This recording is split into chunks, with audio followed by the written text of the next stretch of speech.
मेरे आका सल्लल्लाहु अलैहि वसल्लम फरमाते हैं, मेरा सहाबी अगर जौ के दाने के बराबर खैरात कर दे, जौ के दाने के बराबर खैरात कर दे और पूरी उम्मत उहद पहाड़ के बराबर सोना खैरात करे, मेरे आका फरमाते मेरे सहाबी की खैरात के बराबर उम्मत की खैरात नहीं हो सकती। जब तुम सहाबी तक नहीं पहुंच सकते, रसूल पाक की बात कैसे सोच लिया। मेरे आका सल्लल्लाहु ताला, ये बातें हैं इसलिए मुझे आज कहनी पड़ रही, और कही हुई नहीं, किताबों में लिखी हुई भी है। जरा दिल पर हाथ रख करके सोचो, क्या कभी उम्मती अमल करते करते नबी तक पहुंच सकता है? लोगों ने लिखा है, किताबों में मौजूद है, उम्मती अमल करते करते नबी के बराबर हो सकता। कैसे हो सकता है? हजरत उस्मान गनी रज़ियल्लाहु ताला अन्हु का जमाना है, मिंबर पर 3 ही जीने थे। हुजूर सल्लल्लाहु ताला अलैहि वसल्लम तीसरे जीने पर थे, और सिद्दीक अकबर के जमाने में दूसरे जीने पर वो खड़े होकर खुतबा देते। हजरत उमर के जमाने में पहले जीने पर खुतबा देने लगे। अब हजरत उस्मान का जमाना है, अब कहां उतरे? उतरेंगे तो खत्म हो गए। वो फिर तीसरे जीने पर चढ़ गए। कहां पर? तीसरे पर।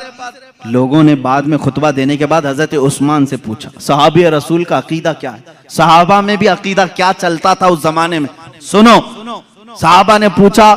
हुजूर सल्लल्लाहु ताला अलैहि वसल्लम के बाद हजरत अबू बकर दूसरे पर खड़े होकर खुतबा देते थे, हजरत उमर नीचे पहले वाले जीने पर खड़े होकर खुतबा देते थे। अब आपके जमाने में आप फिर तीसरे पर खड़े हो गए।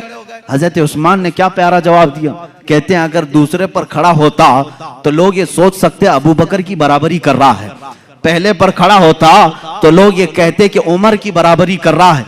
मैं वहां खड़ा हो गया जहां सहाबा का तस्वुर ही नहीं आता।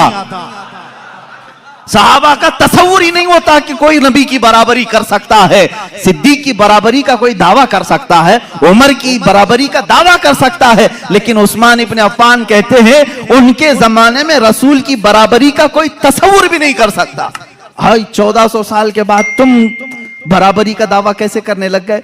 हुजूर पाक सल्लल्लाहु ताला अलैहि वसल्लम के एक अज़ू पाक, बल्कि उनसे रिलेटेड जो चीजें हैं उनकी भी बराबरी नहीं हो सकती। लाओ तुम्हारे दस्तरखानों को भी आग में डाल करके देखते हैं जलते हैं कि नहीं जलते हैं। बल्कि मुँह मुबारका जो हमारे पास है, इसके मुतालिक भी सही असनाद ये मिलती हैं, अगर आग में रखा गया, कई मर्तबा ऐसे हालात पेश आए, आग ने मुँह मुबारक को भी नहीं जलाया है। आज भी मुँह मुबारका को आग नहीं जलाती। ये रसूल करीम सल्लल्लाहु ताला अलैहि वसल्लम के जिस्म पाक से लगी हुई चीज की तासीर है।